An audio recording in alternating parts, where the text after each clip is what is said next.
പുറപ്പെട്ടാൽ നിങ്ങളുടെ ഓരോ സ്റ്റെപ്പ് വെക്കുന്നതിനും അള്ളാഹുവിന്റെ അടുക്കൽ പുണ്യമുണ്ടെന്ന് പഠിപ്പിച്ച റസൂൽ. ഇൻഷാ അല്ലാഹ് ആ ചരിത്രം നമുക്ക് ഈ റബ്ബിന്റെ അടിയിൽ തന്നെ പോയി പറയാം. അപ്പോൾ കുറച്ചുകൂടി ഒരു എഫക്റ്റ് ഉണ്ടാവും. പറഞ്ഞു എന്താണോ അള്ളാഹുവിന്റെ റസൂൽ എന്താണോ നന്മയായിട്ട് പറഞ്ഞാൽ അതിനെ കൂലി കിട്ടുള്ളൂ.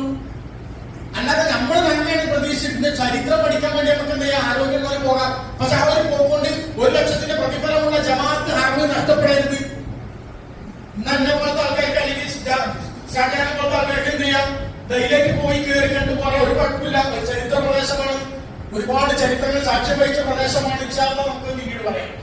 അപ്പൊ ഇങ്ങനെയാണ് നമ്മൾ ആ കാര്യങ്ങൾ നോക്കി കാണേണ്ടത്. നന്മ അള്ളാഹുവിന്റെ റസൂല് എന്താണോ പറഞ്ഞത് ആ നന്മയിൽ ഒതുങ്ങി നിൽക്കുക, അതിനെ കൂലി കിട്ടുള്ളൂ.